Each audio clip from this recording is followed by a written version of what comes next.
We're covering passage 3. This is a research passage. In our DRC approach, research stands for read, R and R, right? So you're going to read, but not carefully. Just look at the process and the differences between the studies. So research, read, not carefully. So we know we're looking at investigating germination in seeds.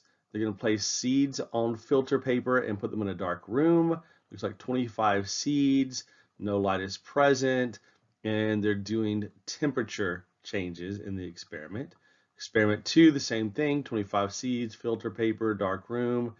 But it looks like they at one temperature and they're doing different pH levels. We can really see that from the graphs: germination temperature, germination pH, and then we have a key that tells us days.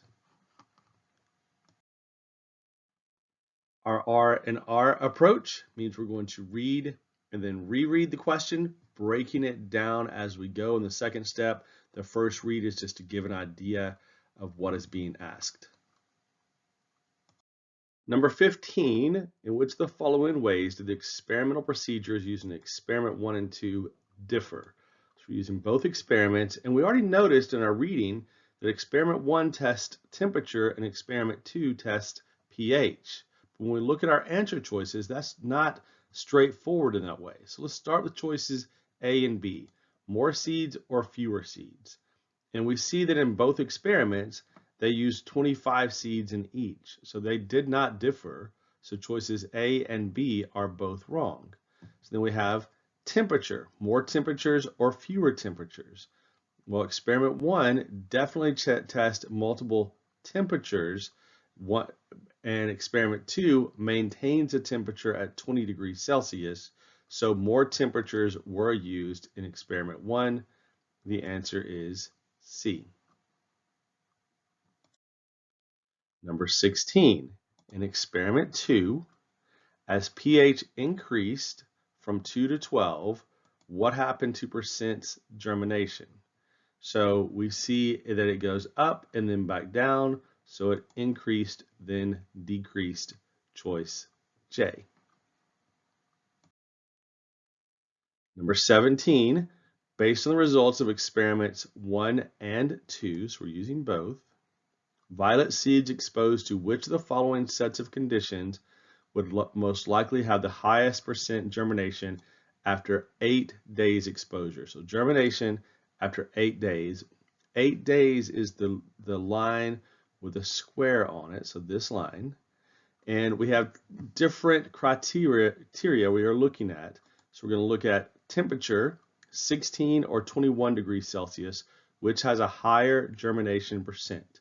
So temperature is in figure 1, and 16 and 21, if we compare those two, we see that 21 has a higher percent germination, so we can eliminate choices A and B. Now, let's look at pH, a pH of 4 or 8, which has a higher germination percent. So pH is figure 2, 4 and 8, and it looks like 4 is higher germination percent, so your answer has to be C, 21 degrees Celsius and a pH of 4. Number 18 is a suppose if why question. When we see one of those words, we know we're going to have to extrapolate some information from the text. So if the seeds were maintained at 18 degrees Celsius in experiment 1, so we're going to maintain them at 18 degrees Celsius. So that information is already there, right? So we can see those seeds. There are data points for 18 degrees. If they had been examined on day 10, there's the information we have to extrapolate. Day 10, a data point was not taken. So we're going to mark that between the triangle and the square lines.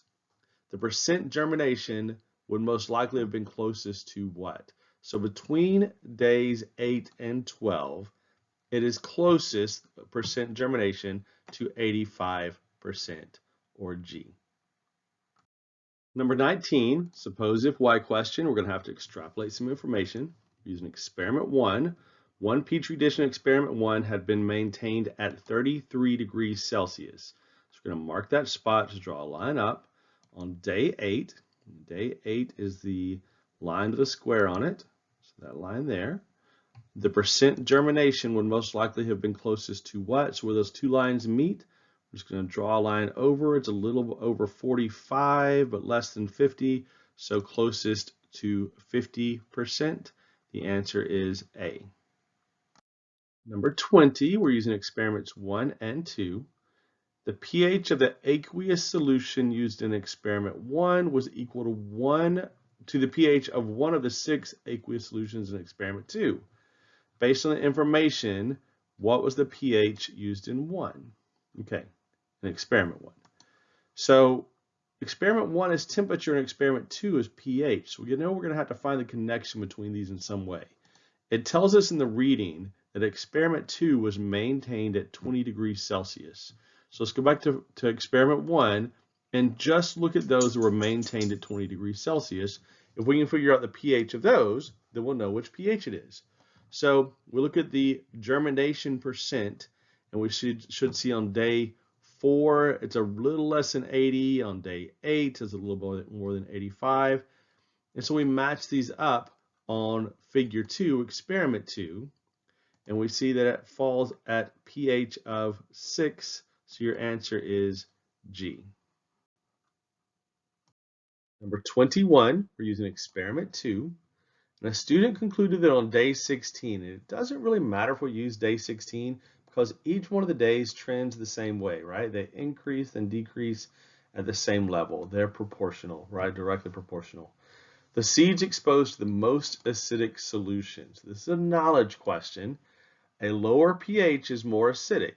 So this student is saying that the lower the pH would have the lowest percent germination. So if we look at germination, we see the highest germination at a pH of 2. And our answer choices, see we have pH of 2 and 12 we're comparing.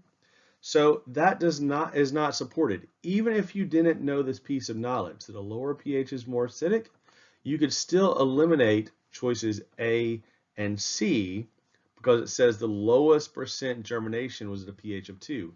And that is not true. It's a higher percent germination of pH 2. Then you have it down to a 50-50 chance if nothing else, right?